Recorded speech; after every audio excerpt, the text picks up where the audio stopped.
The hearing is scheduled for next Tuesday to have you declared incompetent.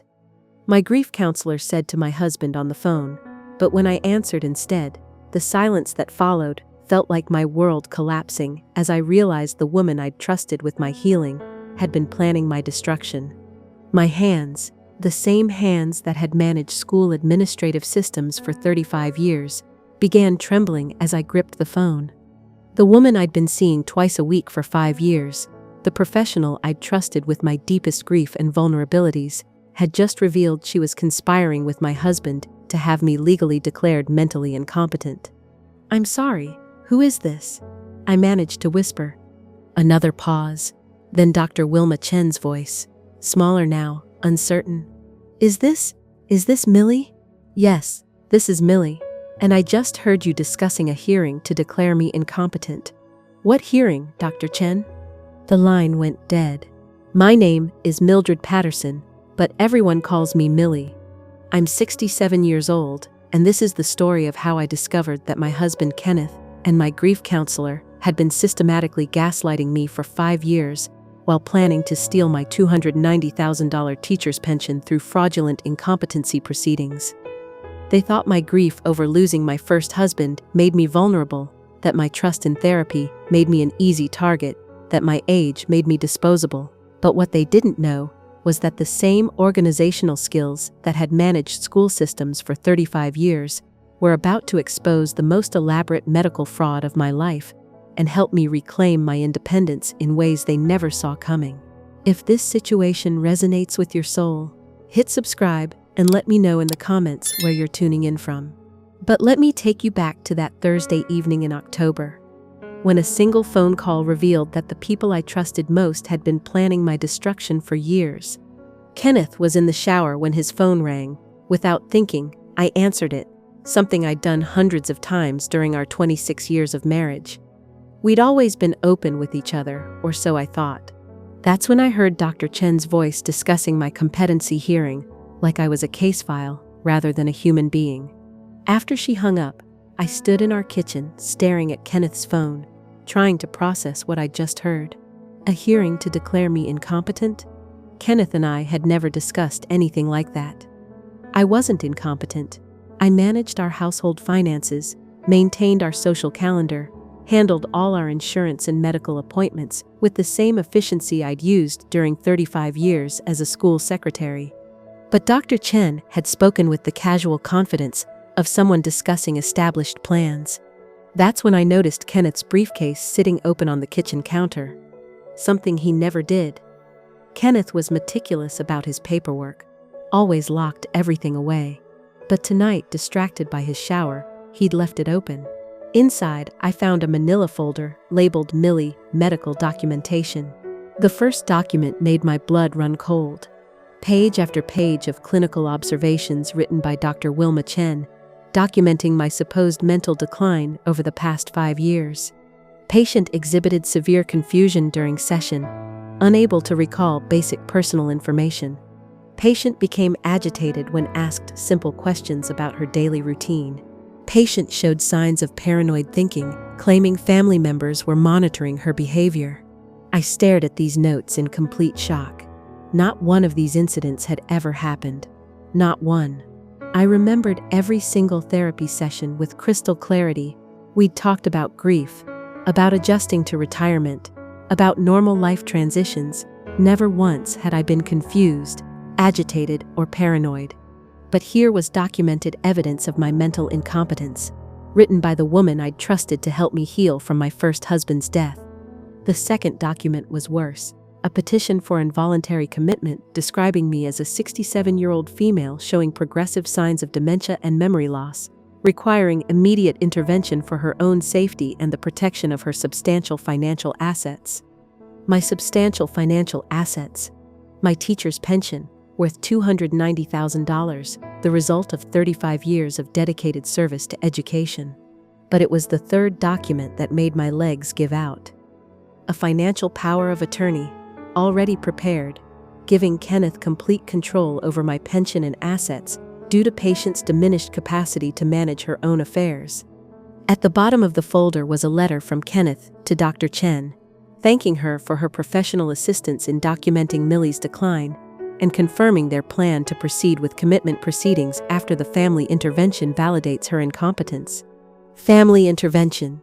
They were planning some kind of meeting where my own family would witness my supposed mental decline and support having me declared incompetent. I heard the shower turn off upstairs. Kenneth would be down any minute, expecting to find me watching television, completely unaware that I'd discovered his plan to steal my life savings and have me locked away. My mind raced with the horrible realization of what had been happening. For 5 years, every therapy session had been a setup. Dr. Chen hadn't been helping me process grief. She'd been creating false documentation of mental decline. Every time I'd shared my fears about aging, my concerns about memory, my normal worries about retirement, she'd been twisting my words into evidence of incompetence. And Kenneth, my husband of 26 years, the man who'd comforted me through my first husband's death, had been orchestrating it all. But they'd made one critical mistake. They'd assumed that my grief made me weak, that my trust in therapy made me gullible, that my age made me an easy target. They'd forgotten that I'd spent 35 years managing complex school administrative systems, handling legal procedures, and maintaining meticulous records. I knew how to document evidence, how to follow proper procedures, how to build an unassailable case. I quickly photographed every document with my phone, a skill my adult children had taught me, thinking they were helping their technologically challenged mother. Then I carefully returned everything to Kenneth's briefcase, exactly as I'd found it. When Kenneth came downstairs, I was sitting in my chair, knitting peacefully. "Everything okay, sweetheart?" he asked, kissing the top of my head with the same affection he'd shown for 26 years. "Everything's fine, dear," I said, my voice steady despite my racing heart. "Just working on David's Christmas sweater." But everything wasn't fine. Everything was about to change dramatically. Because Kenneth Patterson and Dr. Wilma Chen had just made the biggest mistake of their lives. They'd tried to gaslight a woman who'd spent 35 years keeping detailed records and following proper procedures. The phone call I'd accidentally answered had revealed their entire conspiracy. Now I knew about the competency hearing, the falsified medical records, the planned family intervention, and the scheme to steal my pension. They thought they had me trapped. Instead, they'd just given me exactly the evidence I needed to destroy them both. And I had 5 days until their family intervention to prepare the most important presentation of my life. The next morning, I woke up with the kind of clarity that comes from 35 years of systematic problem solving. Kenneth left for work as usual, kissing me goodbye and reminding me about my therapy appointment with Dr. Chen that afternoon. The same appointment that would now become the most important performance of my life. But first, I had investigating to do. I started where I always started during my school secretary days, with the documentation. I pulled out 5 years of appointment calendars, cross-referencing every therapy session with Kenneth's work schedule. What I discovered made my stomach drop.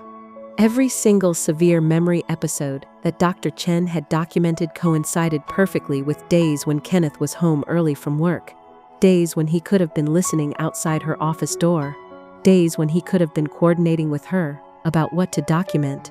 But it got worse. So much worse. I called Dr. Chen's office, using the voice I'd perfected during decades of handling school administrative calls. "Hello, this is Millie Patterson. I need to reschedule my appointment today, and I was wondering if you could tell me how long I've been seeing Dr. Chen. I'm updating my insurance records." "Let me check, Mrs. Patterson," the receptionist said.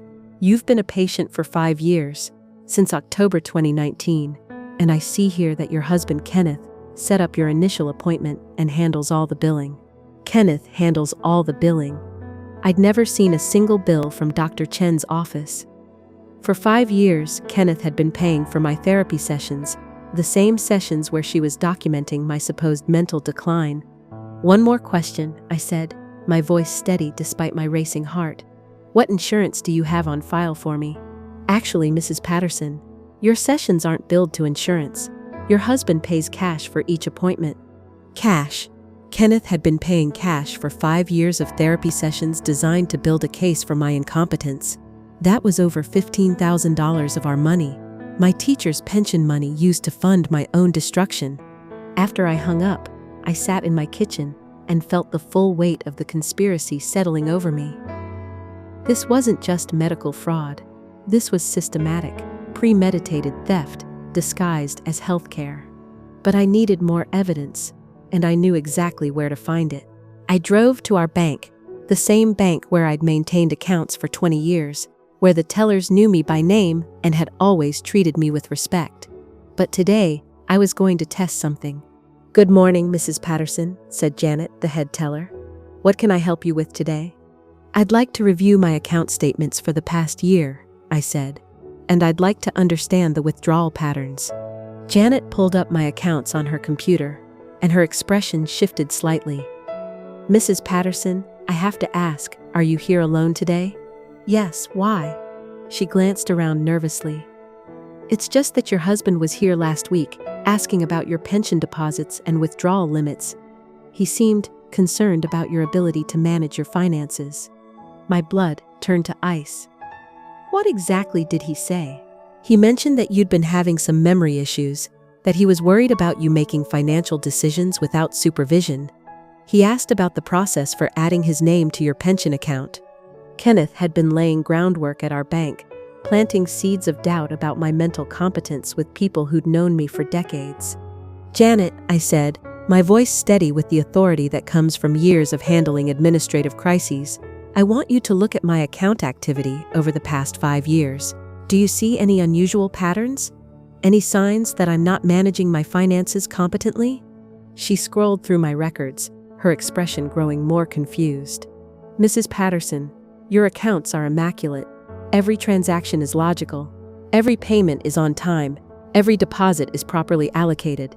If anything, your financial management is more organized than most people half your age."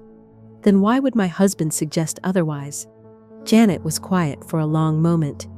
Then, "Mrs. Patterson, I probably shouldn't say this, but your husband has been asking very specific questions about your pension. Questions about early withdrawal penalties, about what happens to the money if something happens to you, about power of attorney procedures." The pieces were falling into place with horrible clarity. Kenneth wasn't just planning to have me declared incompetent. He was planning to take control of my entire financial life.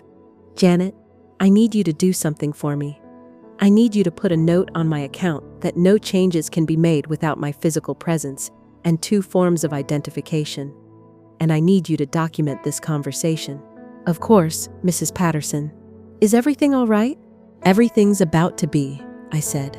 My next stop was the school district office, where I'd worked for 35 years. If Kenneth was spreading rumors about my mental decline, I needed to know how far they'd spread. "Millie," exclaimed Sarah Martinez, the current head secretary. "What a wonderful surprise. How's retirement treating you?" "Sarah, I need to ask you something confidential. Has anyone contacted the school district asking about my mental competence or my pension status?" Her smile faded. "Actually, yes. About 2 months ago, a man called claiming to be your husband. He said you'd been having some cognitive issues, and he was trying to help you with your pension paperwork. He wanted to know about survivor benefits and early withdrawal options." 2 months ago, Kenneth had been planning this for at least 2 months, systematically contacting every institution connected to my financial life. "Sarah, you've known me for decades. Do I seem mentally incompetent to you?" "Millie, you're one of the sharpest people I know. You managed more complex administrative tasks than people half your age. The idea that you're mentally declining is absurd." But that's when Sarah said something that made my blood run cold. "Although, I have to say, when your husband called, he was very convincing. He had specific details about episodes where you'd supposedly been confused or disoriented. He even mentioned that your doctor was documenting your decline." Kenneth hadn't just been coordinating with Dr. Chen. He'd been using her fabricated documentation to convince other people that I was mentally declining. He was systematically destroying my reputation and credibility throughout our community. I drove home with a horrible new understanding of the scope of their conspiracy. This wasn't just about stealing my pension. This was about completely erasing my competence and independence, turning me into a helpless victim who who needed to be managed by others. But Kenneth and Dr. Chen had made one critical error in their calculations. They'd assumed that my age made me vulnerable, that my grief made me weak, that my trust made me blind. They'd forgotten that I'd spent 35 years managing crises, documenting problems, and building systematic solutions to complex administrative challenges. As I pulled into my driveway, I realized I had 4 days until their planned family intervention. 4 days to gather evidence, build my case, and prepare for the most important confrontation of my life. Kenneth's car was already in the garage. He was home early again, probably coordinating with Dr. Chen about my afternoon appointment. But this time, I was ready for them, because Mildred Patterson wasn't going down without a fight. And when you try to gaslight a woman who spent 35 years keeping meticulous records, you better make sure your own documentation is flawless. Theirs wasn't, and I was about to prove it. That afternoon, I walked into Dr. Chen's office for what she thought would be another routine gaslighting session, but I wasn't the confused, grieving woman she'd been systematically manipulating for 5 years. I was a retired school administrator who'd spent the morning gathering evidence of federal fraud. "Millie, how are you feeling today?"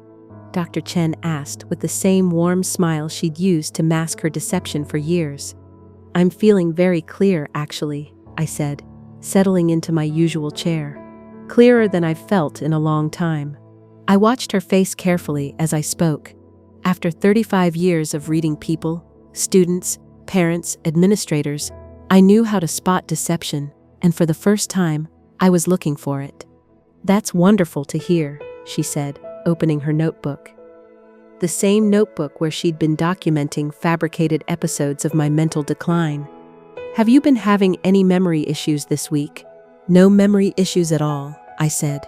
"In fact, my memory has been remarkably sharp. I've been remembering all sorts of things." Something flickered across her face. "Just for a moment." "What kinds of things?" she asked, her pen poised over her notebook. "Well, for instance, I remember every single therapy session we've had over the past 5 years.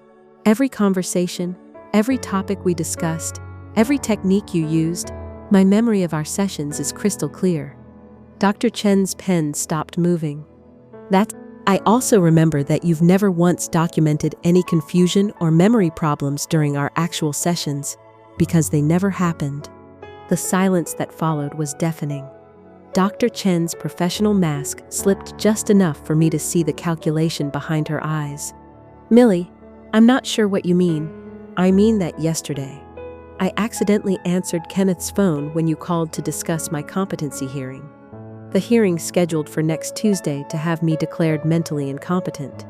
Dr. Chen went completely still. Her pen fell from her fingers and clattered onto her desk.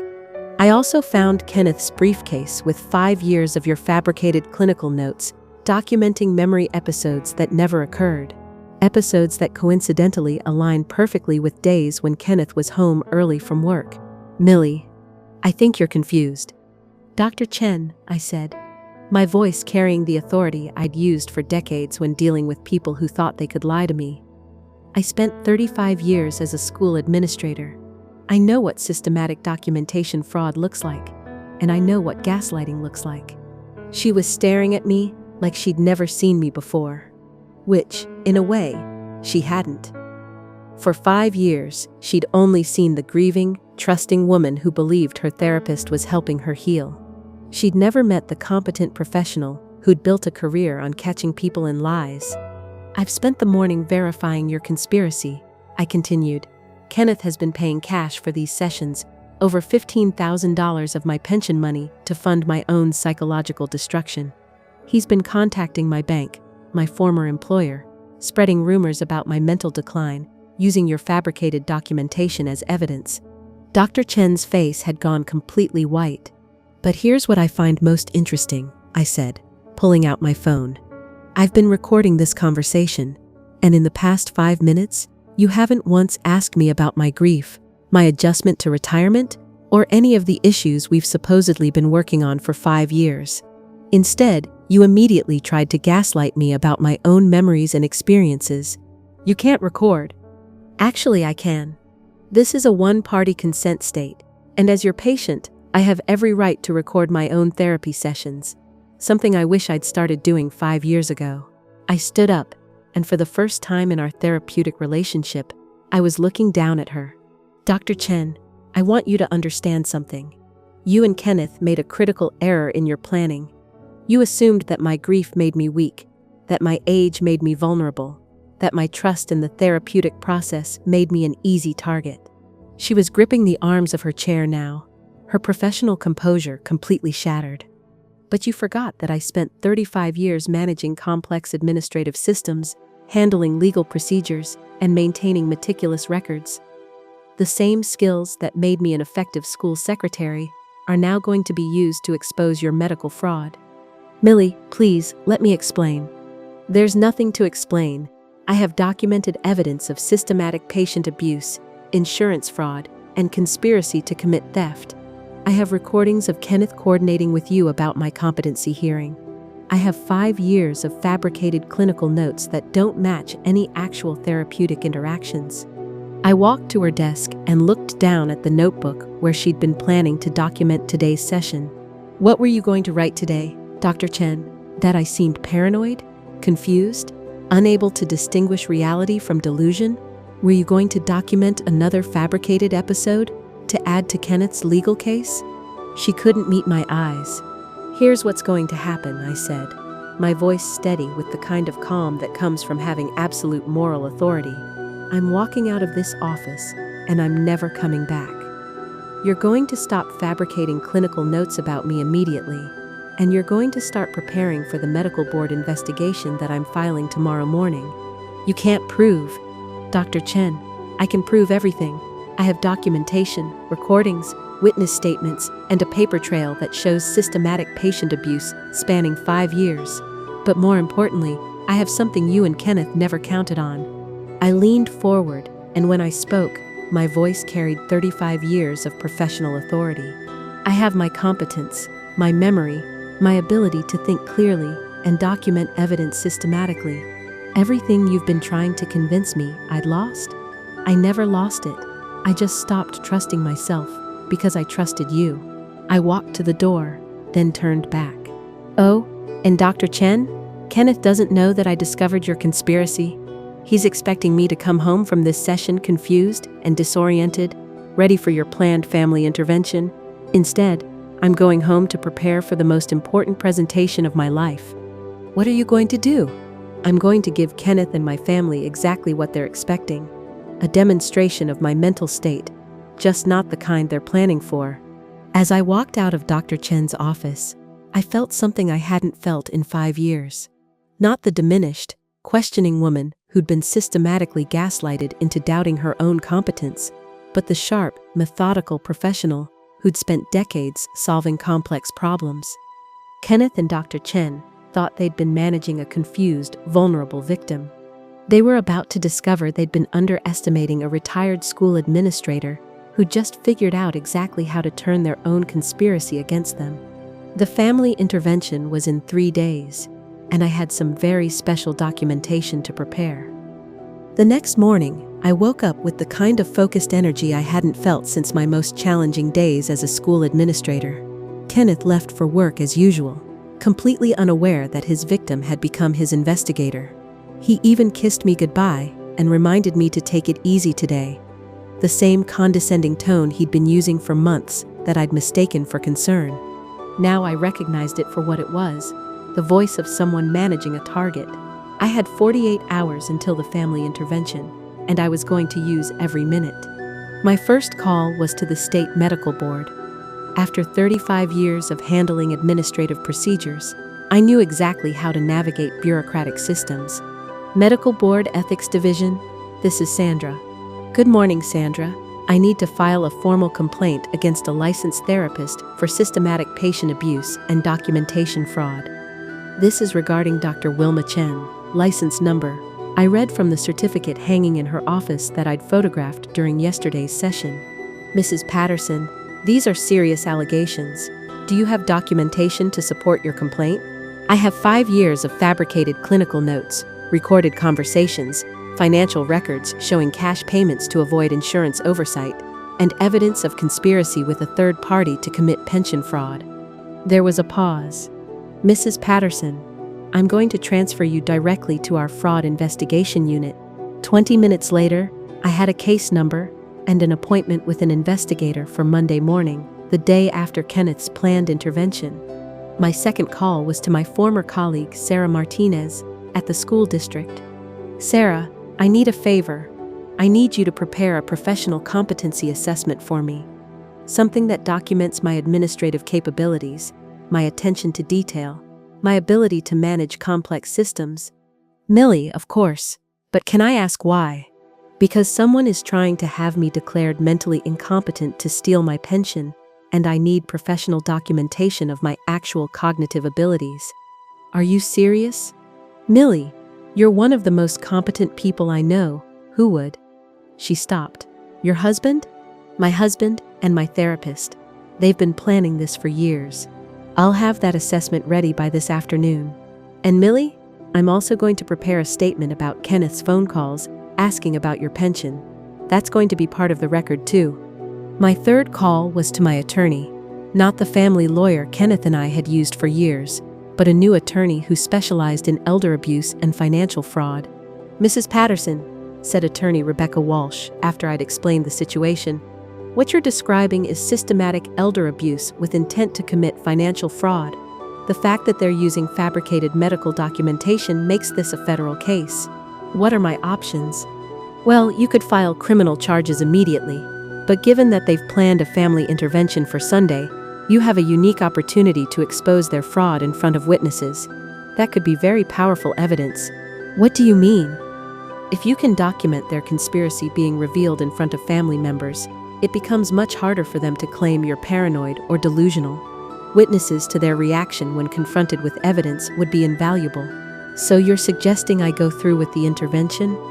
I'm suggesting you turn their intervention into your presentation, but only if you feel strong enough to handle the confrontation. I thought about the woman I'd been 5 years ago, trusting, accommodating, always putting others' comfort before my own truth. Then I thought about the woman I'd been for 35 years before that, the competent administrator who'd handled crisis after crisis with systematic precision. Attorney Walsh, I've been handling confrontations with people who underestimate me for decades. I'm ready.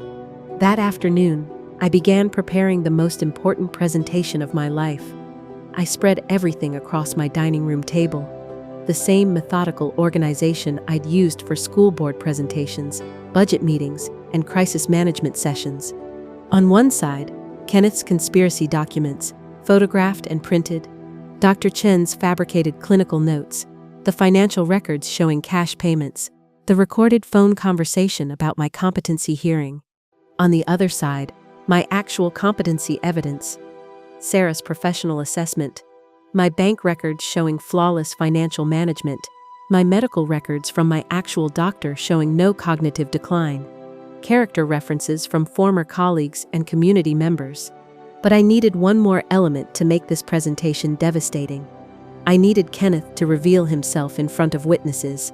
That evening, when Kenneth came home, I was sitting in my chair knitting the same peaceful scene he'd been coming home to for months while planning my destruction. "How was your day, sweetheart?" he asked, kissing my forehead with practiced affection. "Quiet," I said. "I've been thinking about Sunday's family meeting." "You said David and Susan are coming?" "Yes, and Tom and Margaret too.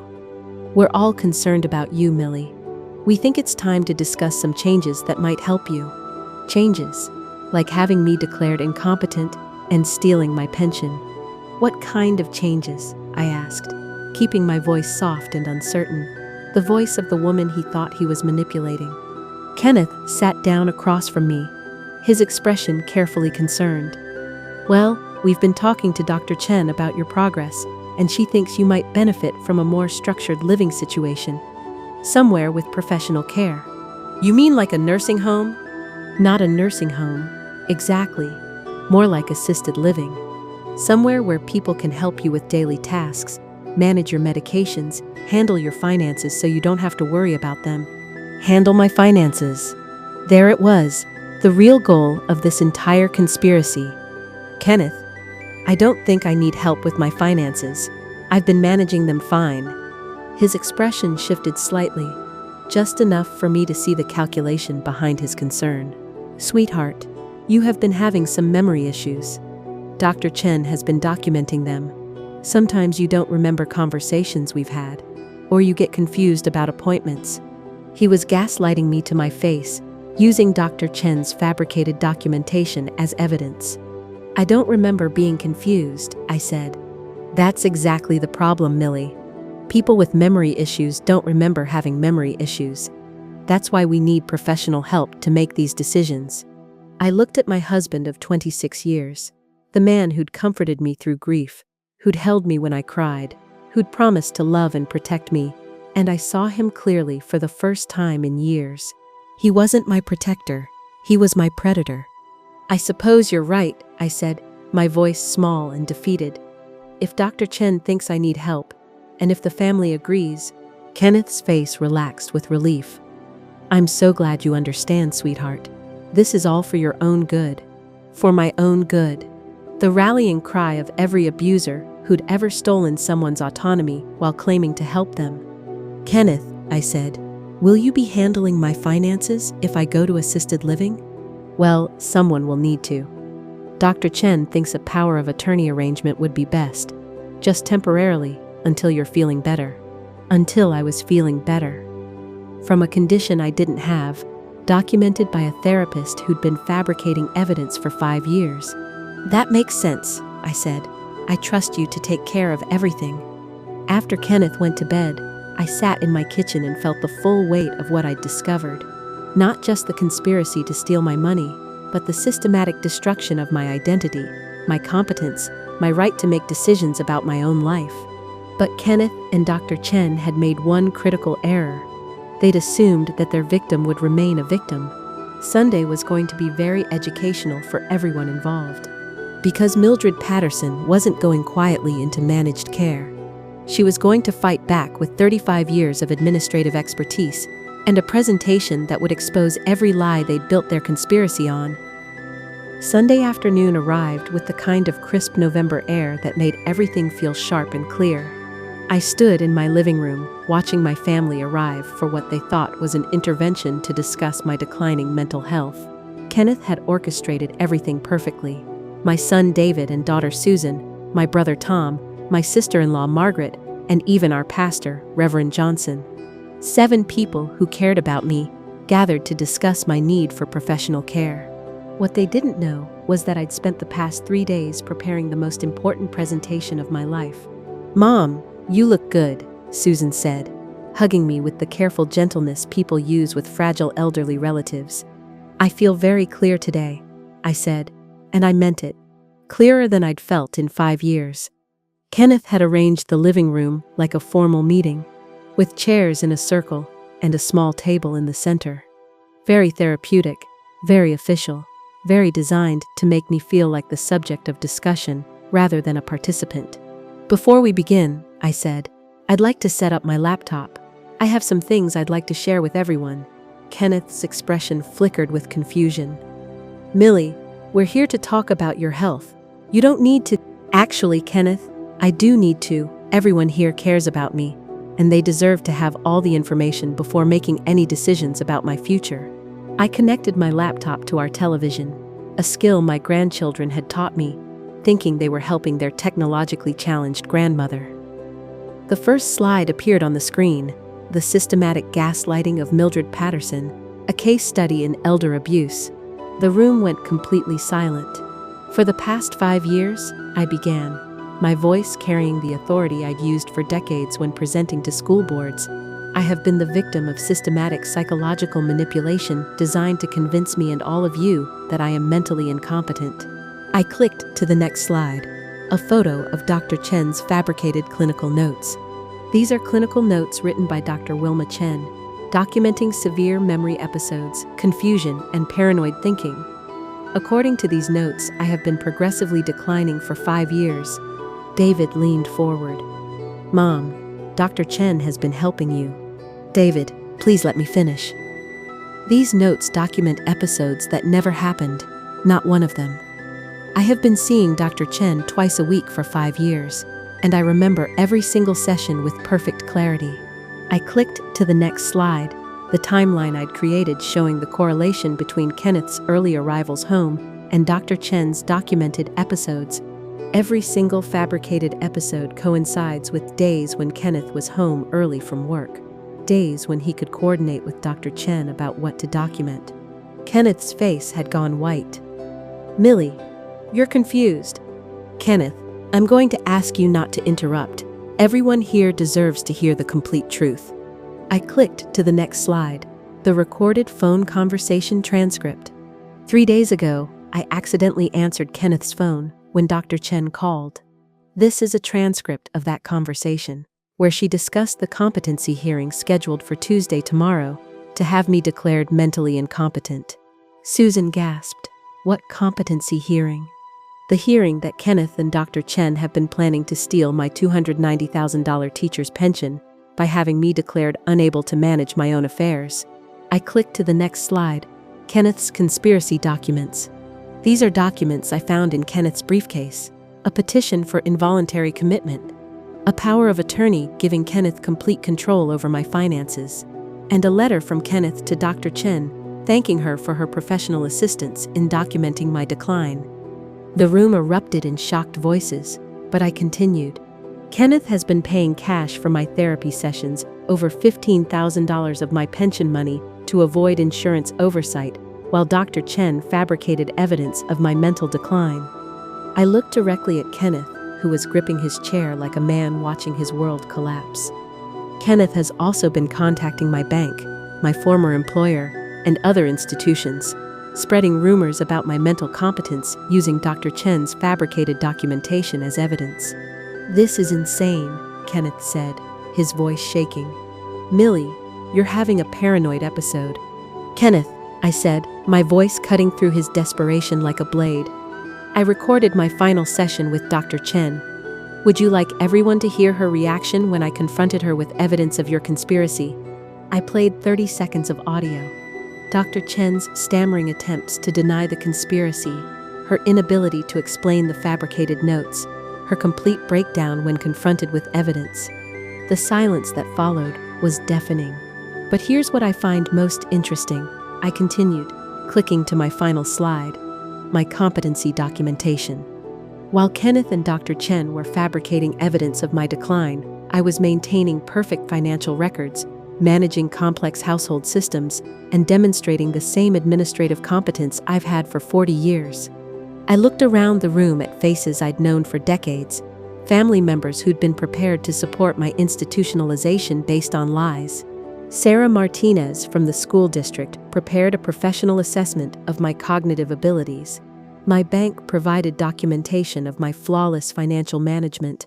My actual doctor confirmed that I show no signs of cognitive decline. David was staring at Kenneth with growing horror. "Dad, is this true?" Kenneth's mask finally slipped completely. "She's sick, David. She's paranoid. She's making up elaborate conspiracies." "Kenneth," I said, "I have documented evidence of everything I've presented.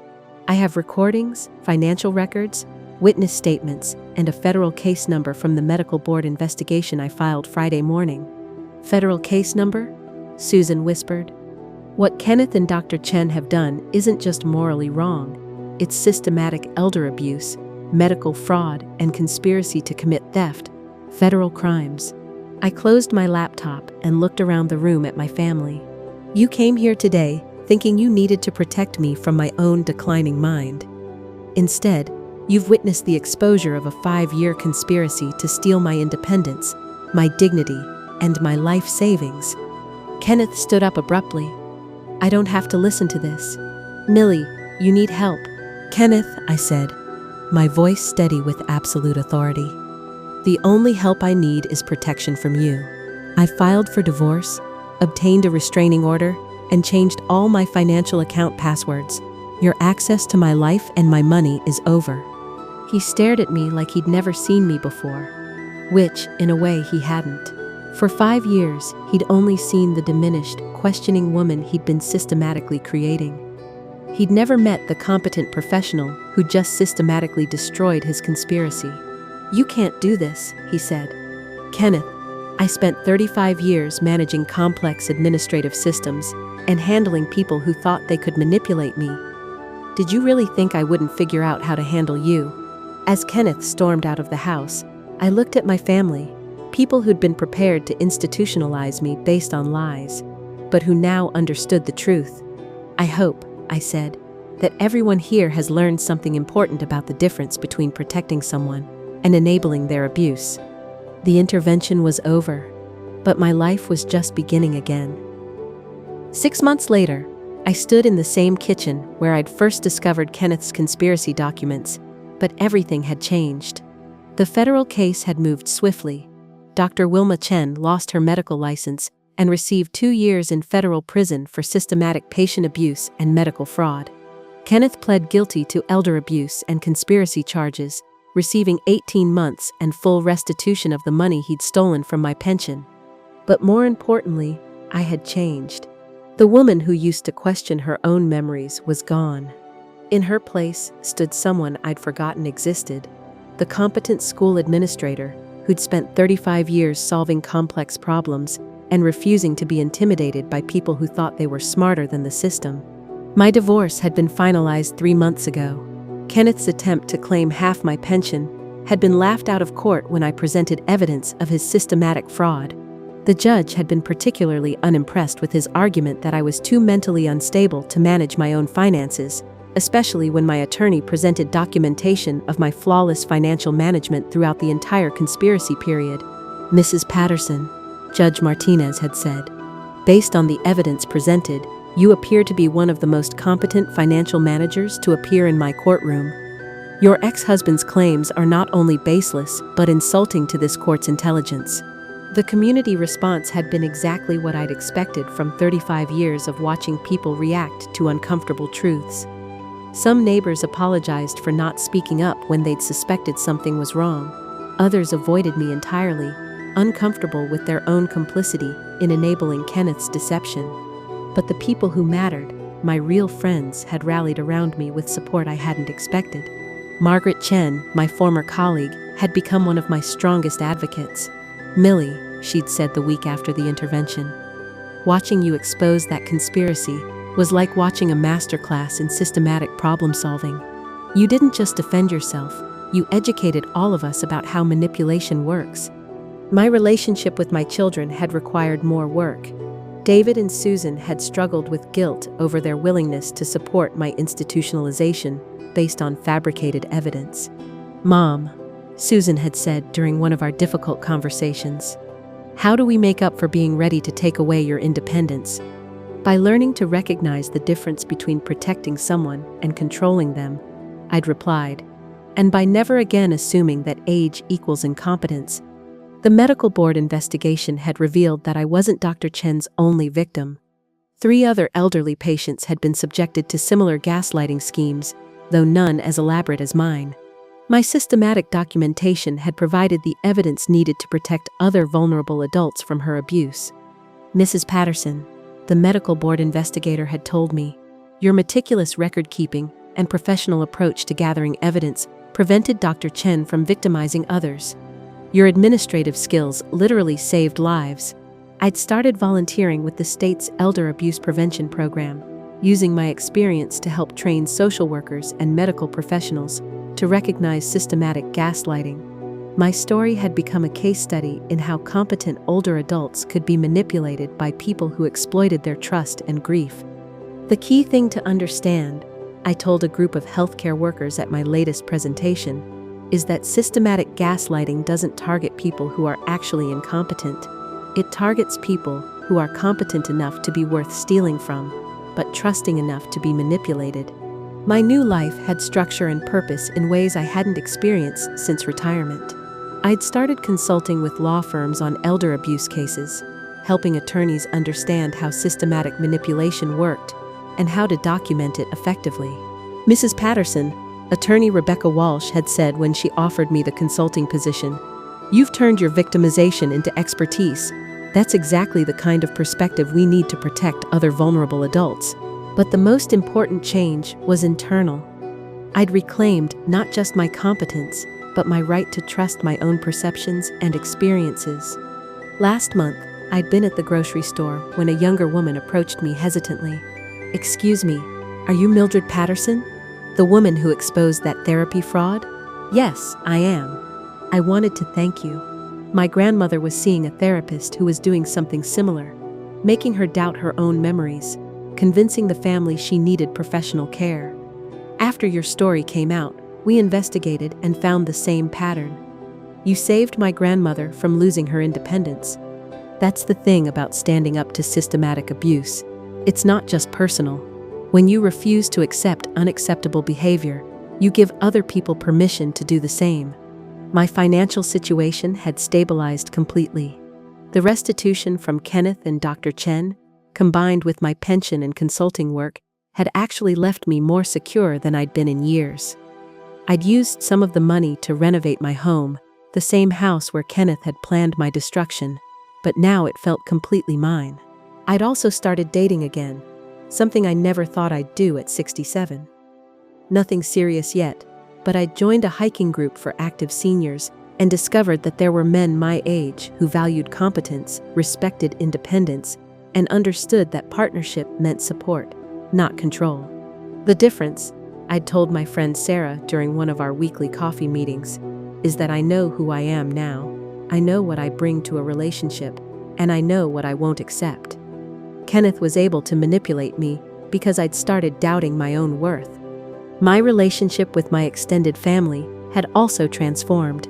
Kenneth's relatives had initially been defensive about the criminal charges, but as the evidence became undeniable, most had come to understand the scope of his deception. His brother Tom had called to apologize. "Millie, I had no idea Kenneth was capable of something like this. If I'd known what he was doing, I would have stopped it. You deserved so much better." But perhaps the most meaningful change was how I viewed my 35 years of school administration. For too long after retirement, I'd seen those decades as irrelevant to my current life. Now I understood that every skill I'd developed, systematic thinking, documentation, crisis management, reading people's motivations, had been preparation for the most important investigation of my life. "You know what I've learned?" I said to a group of recently retired educators at my latest presentation. "The skills that made you good at your job, attention to detail, systematic problem solving, documentation, managing difficult people, those skills don't become irrelevant when you retire, they become tools for protecting yourself and others." A woman in the audience raised her hand. "But what if you don't recognize the manipulation while it's happening? What if you trust someone who's systematically lying to you? Then you use your professional skills to uncover the truth," I said. "And you remember that being deceived doesn't make you incompetent. It makes you human, but staying deceived once you discover the truth, that's a choice." As I drove home that evening, I thought about the woman I'd been 6 months ago, questioning her own memories, funding her own psychological destruction, preparing to surrender her independence to people who were systematically stealing from her. That woman was gone. In her place was someone stronger, clearer, and more purposeful than I'd been in years. Kenneth and Dr. Chen had thought my grief made me weak, my trust made me blind, my age made me irrelevant. They'd been wrong on all counts. And now, every day, I wake up knowing exactly who I am and what I'm capable of. At 67, I've learned that it's never too late to reclaim your life from people who think they can steal it. The best revenge, it turns out, isn't getting even. It's becoming who you were always meant to be and helping others do the same.